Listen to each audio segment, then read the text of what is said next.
오늘 우리에게 주신 본문의 말씀은 데살로니가 후서 2장 13절에서 14절입니다. 13절과 14절을 함께 합독하겠습니다. 주께서 사랑하시는 형제들아, 우리가 항상 너희에 관하여 마땅히 하나님께 감사할 것은 하나님이 처음부터 너희를 택하사 성령으로 거룩하게 하심과 진리를 믿음으로 구원을 받게 하심이니, 이를 위하여 우리의 복음으로 너희를 부르사 우리 주 예수 그리스도의 영광을 얻게 하려 하심이니라. 아멘. 오늘 본문을 통해서 우리는 우리의 구원이 우리의 노력으로 된 것이 아님을 알 수 있습니다. 13절에서 보면 하나님이 처음부터 너희를 택하사 성령의 거룩하게 하심과 진리를 믿음으로 구원을 받게 하심이니 라고 말씀하십니다. 택하사, 하나님께서 택하셨다고 하십니다. 선택하셨다고. 구원을 받게 하심이니, 하나님께서 받게 하신다고 하십니다. 우리의 구원은 하나님의 전적인 은혜의 사역의 결과라는 것입니다. 하나님은 구원받을 자를 처음부터 택하셨습니다. 그렇다면 우리가 이런 생각을 합니다. 구원받을 자가 이미 정해졌기 때문에 내가 뭘 해야 될 것이 아무것도 없겠다. 하나님께서 다 하실 텐데 그냥 즐겁게 이 세상을 살면 되지 않는가, 이런 생각을 혹시 하지 않으십니까? 그런데 하나님께서 구원받을 자를 영원 전부터 미리 선택하셨지만 또한 구원은 분명히 우리의 선택의 결과라고 이렇게 본문에서 말씀하고 있습니다. 진리를 믿음으로 라고 본문은 말하고 있습니다. 그렇습니다. 내가 진리를 믿어야 합니다. 우리 편에서 진리를 믿어야 하는 그 역할이 있다고 하십니다. 믿으면 구원을 받게 하심이니, 하나님께서는 믿으면 구원을 받게 하신다고 말씀하십니다. 이것이 하나님께서 정하신 구원의 방법입니다.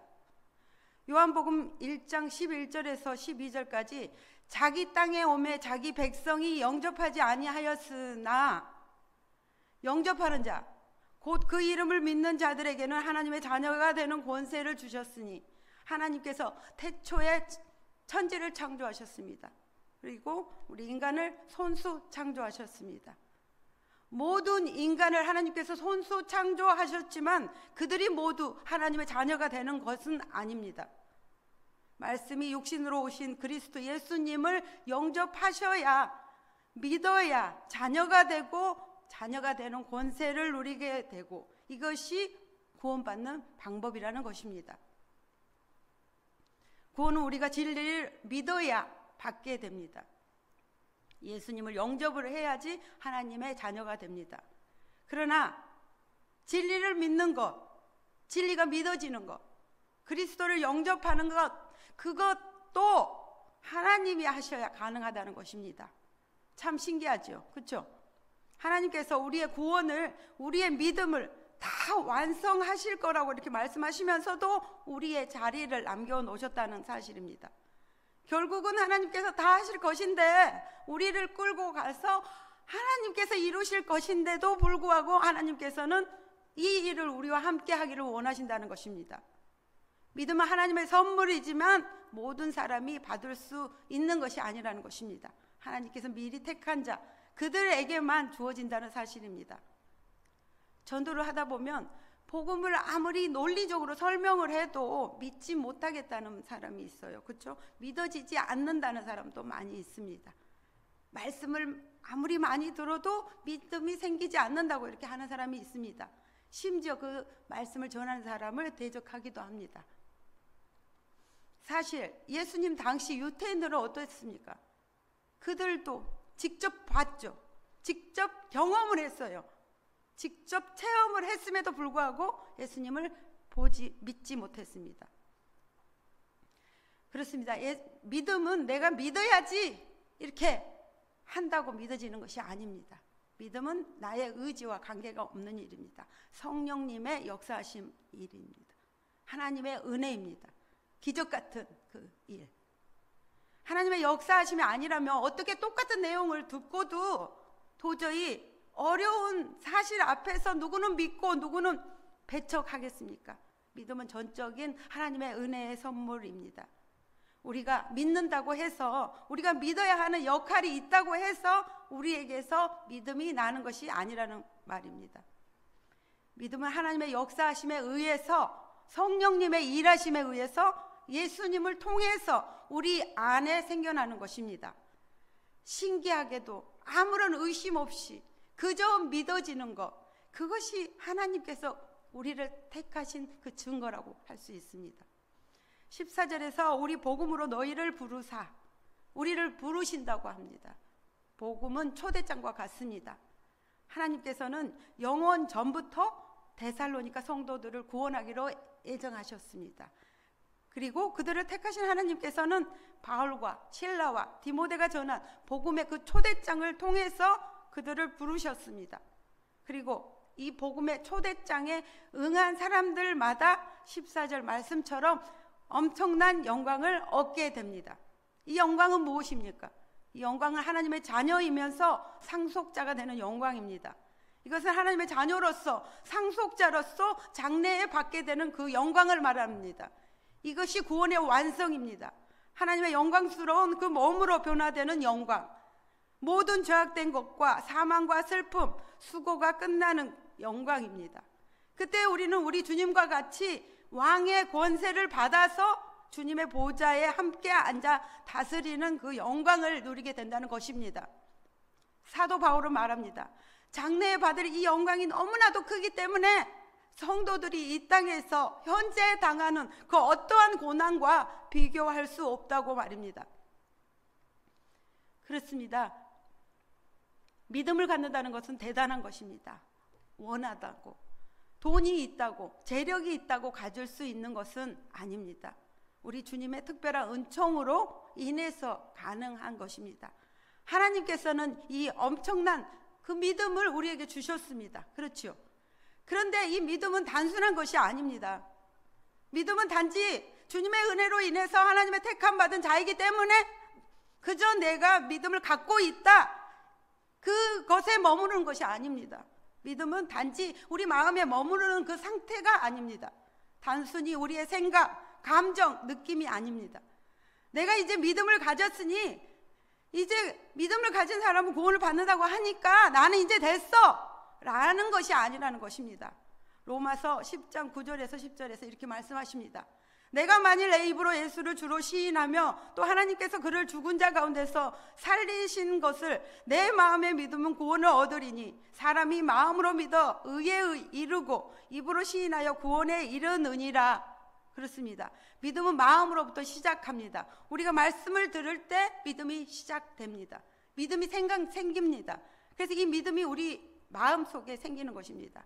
이 믿음이 우리 마음속에 생길 때 그 믿음을 우리 마음에 그냥 담아두는 것이 아닙니다. 이 마음속에 생긴 그 믿음을 구체화해야 합니다.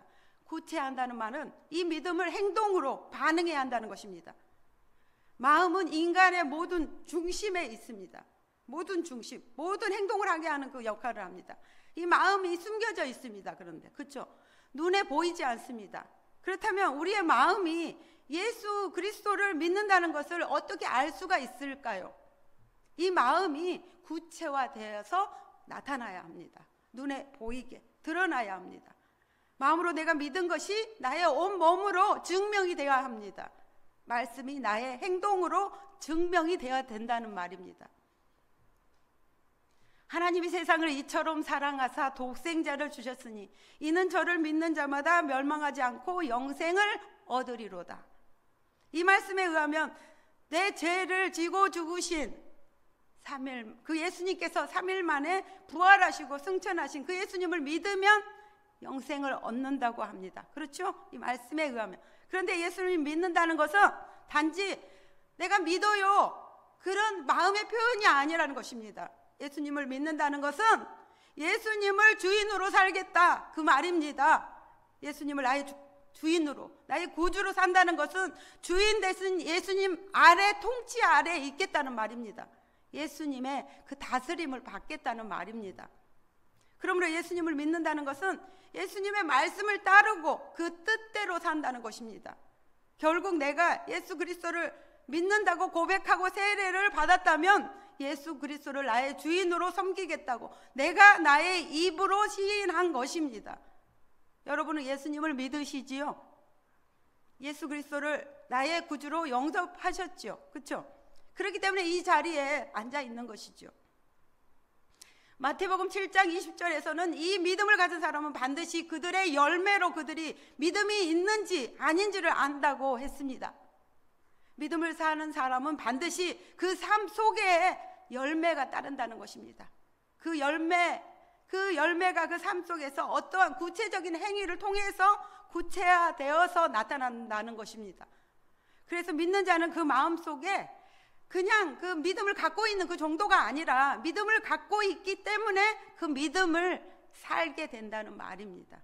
우리가 믿음을 산다는 것은 이 세상을 살아가면서 내가 필요할 때, 내가 어려운 상황이 생겼을 때 이 어려운 상황을 이 믿음을 통해서 위기를 넘어봐야지 이게 아니라는 것입니다. 이 믿음을 산다는 것은 우리들의 삶의 모든 순간, 모든 상황 속에서 이 믿음이 주체가 되어야 된다는 것입니다. 이 땅의 모든 인연, 모든 상황, 모든 환경이 반드시 주님과 연결되어야 된다는 것입니다. 나의 모든 행동이 주님과 연결되어야 된다는 것입니다. 그래서 믿음을 사는 우리의 삶 속에서는 반드시 믿음의 열매가 드러나야 하는 것입니다. 그렇다면 믿음을 바로 살기 위해서 그 믿음이 실체가 되어서 열매로 드러나려면 어떻게 해야 될까요? 단지 내가 정말 착한 일을 많이 하고 윤리적인 도덕적인 그런 선한 행동을 통해서 그게 증명되는 걸까요? 언제든지 우리는 잊지 말아야 할 것이 있습니다. 우리는 예수 그리스도를 주인으로 살기로 작정한 사람들이라는 것을요. 그래서 우리의 행동 안에는 반드시 예수 그리스도가 있어야 된다는 사실입니다. 윤리적인, 도덕적인 어떠한 공적이 아니라 윤리적인 그 도덕적인 그 선한 행동을 통해서 모든 나의 행동을 통해서 반드시 예수님이 드러나야 한다는 것입니다. 이것이 우리의 인간적인 노력으로는 되는 것이 아닙니다. 그렇죠? 우리의 힘으로 가능한 것이 아닙니다. 언제라도 우리가 넘어지는 우리 연약한 우리는 그러할 힘이 없습니다. 우리 안에 살아계시는 성령님이 그 성령님의 도우심이 필요합니다. 그래서 성령님께서 우리 안에 우리와 함께 거하시는 것입니다. 그렇다면 성령님께서 활발하게 우리를 도우시도록 하려면 어떻게 해야 될까요? 그 방법도 있습니다. 믿음을 제대로 살기 위해서 우리는 하나님을 신뢰해야 합니다. 물론 여러분은 하나님을 신뢰하시지요. 그렇죠? 알고 있습니다. 그런데요, 하나님을 향한 신뢰는 우리의 그 무의식적인 그런 상태에서도 그 신뢰함이 작동이 돼야 된다는 것입니다. 아브라함이 아들 이삭을 바칠 수 있었던 그런 전적인 하나님에 대한 신뢰가 있어야 한다는 것입니다. 이루어져야 한다는 것입니다. 우리 삶 행동을 통해서 자동적으로 나와야 된다는 것입니다. 그 신뢰는 어떻게 이루어질까요? 하나님을 신뢰하기 위해서는 하나님과의 관계를 돈독히 해야 합니다. 그 관계가 긴밀해야 합니다. 그래서 하나님과의 그 관계가 깊어질수록 하나님을 향한 그 신뢰가 깊어지기 때문입니다. 믿음이 견고해지기 때문입니다. 그래야 우리가 믿음으로 살 수 있기 때문입니다. 하나님께서는 우리와 함께 거하시려고 우리들을 창조하셨습니다. 우리의 예배를 받으시려고 말입니다. 예배는 하나님을 만나는 시간입니다. 우리는 매주일 주님의 몸된 그 공동체와 함께 한인 필그림 교회 그 이름으로 하나님께 예배를 드립니다. 하나님께서 원하시고 기뻐하시는 그 시간입니다. 우리가 공동체의 그 이름으로 드리는, 공동체와 함께 드리는 그 공적인 예배는 너무도 중요합니다. 공동체가 이렇게 순서가 있잖아요. 예배 순서에 따라 예배를 드리지요. 이 순서가 너무너무 중요합니다. 하나님과의 긴밀한 그 교제를 나누는 대화의 시간이라고 생각하면 되십니다. 공적인 예배를 통해서 하나님의 임재하심, 하나님의 살아계심, 하나님께서 역사하시는 것을 경험할 수 있습니다. 그렇기 때문에 우리는 주일 예배에 심려를 기울여야 합니다. 어떻게 해요? 예배는 주님의 요청으로 시작되었습니다. 주님께서 우리의 예배를 받으시려고 주님께서 시작하셨습니다. 내가 아니라 예배의 주체가 하나님이라는 것입니다. 그러므로 예배의 모든 것은 내가 아니라, 내 중심이 아니라는 것입니다. 하나님이 중심이 돼야 되는 것입니다. 어떻게 하면 내가 은혜를 받을까? 이게 아니라 어떻게 하면 주님이 기뻐하실까? 이 생각을 하면서 드리는 그 포인트가 우리에게 있어야 할 것입니다. 그래서 나는 예배의 순서에 어떤 그 포인트가 싫어요. 어떻게 싫을 수도 있죠. 근데 주님 때문에, 나는 싫지만 주님을 생각하면서 주님께 예배를 드리는 그 순서를 순종하며 따를 때 이 하나님과 긴밀한 만남이 이루어진다는 사실입니다. 이것이 믿음의 구체화입니다. 믿음을 사는 것입니다. 그런데 내가 그렇게 나를 다 내려놓고 나는 아무것도 이렇게 생각 안 하고 하나님만 생각하면서 하나님만 높일 때 하나님께서 그냥 가만히 계실까요? 하나님은 그렇게 하시는 분이 아니십니다. 우리가 모든 것들을 다 내려놓고 주님을 포인트하면서 전적으로 순종하며 따를 때 하나님께서는 우리에게 흘러넘치는 기쁨과 위로와 치유와 회복을 이 자리에서 주신다는 것입니다. 은혜를 주신다는 것입니다. 이 예배를 위해서, 주님 기뻐 받으시고자 하는 이 주일 예배를 위해서 우리는 주중을 살아야 합니다. 한 주간을 준비해야 합니다. 매일매일 주님의 음성을 듣도록 해야 합니다. 들으려고 애를 써야 합니다. 그러기 위해서 매일 아침에 눈을 뜨면 주님의 말씀으로 시작해야 합니다. 말씀을 통해서 주님의 음성을 들어야 합니다. 들려오는 그 음성을 통해서 하루를 살아야 합니다. 그래서 삶의 모든 현장에서 믿음으로 살 수가 있습니다. 믿음으로 살아야 되는 것입니다. 그래서 내가 서 있는 곳, 내가 있는 모든 곳의 이유가 주님이 되는 것입니다. 내가 하는 모든 일, 내가 하는 모든 행동의 이유가 주님이 되는 것입니다. 그래서 이 새벽에도 이렇게 말씀을 함께 나누는 것입니다. 아직 믿음이 연약해서 뭐 거기까지 잘 안 된다고요? 괜찮습니다. 연약한 모습 그대로 내가 할 수 있는 최선으로 해보려고 애를 쓰면 됩니다. 오늘 안 됐다면 내일부터 시작하면 되는 거고, 내일 안 됐으면 모레부터 시작하면 되는 것입니다. 하나님께서는 우리의 이루어진 그 결과 자체를 보지 않습니다. 그 믿음의 그 과정, 우리들이 하려고 애쓰고 뭐 노력하는 그것들을 모두 보시고 기뻐하십니다. 그러기 위해서 우리 주님이 마련해 두신 실질적인 만남인 그 주일 예배를 통해서 하나님을 경험하고, 이 경험하기 위해서 매일매일 하나님과 그렇게 말씀을 가까이 하면서 준비하고 있도록 하는 그 시간이 우리에게는 반드시 필요하겠습니다. 예배를 통해서 주님을 높이고 주님께서 내려주신 그 은혜를 경험하고, 또 매일매일 주님의 말씀을 묵상하고 주님과 그 대화를 나누고, 그러고 세상에 나가면 우리의 삶의 현장에서 주님의 그 사랑이 우리들을 통해서 반드시 나타나게 되어 있습니다. 내일 일을 알 수 없는 우리의 삶 속에서 벌써 2025년 새해가 밝았습니다. 이 새해를 나에게 다가온 마지막 기회로 여기고 좀 특별하게 살아보시지 않으시겠습니까? 우리는 택함받은 주님의 자녀입니다. 그렇죠? 우리의 구원은 주님께서 이루실 것입니다. 우리는 믿음을 살면 됩니다. 믿음은 한번 반짝하고 끝나는 것이 아닙니다. 믿음은 삶의 과정입니다. 믿음의 행동이 우리들의 일상생활을 통해서 구체적으로 이렇게 실천되어서 이것이 반복될 때, 지속적인 우리의 행동을 통해서, 우리의 삶을 통해서 믿음이 증명이 될 때 우리의 믿음은 자라고 반석 위에 견고한 믿음이 됩니다. 우리 모두 어려운 위기 때만 이 믿음을 사용할 것이 아니라, 이렇게 어떠한 결심을 굳힐 때만 믿음을 사용할 것이 아니라, 우리의 모든 삶의 현장에서 믿음이 주체가 되도록, 세상을 살기 위해서 믿음이 필요한 것이 아니라 믿음을 살기 위해서 세상이 필요하도록 그렇게 우리가 믿음을 사십시다. 그래서 결국의 끝날에 우리 모두 왕의 권세를 받아서 주님의 보좌에 함께 앉아 다스리는 영광을 누리십시다. 기도하겠습니다. 아버지 하나님, 감사합니다. 두서없이 여러 가지 말씀을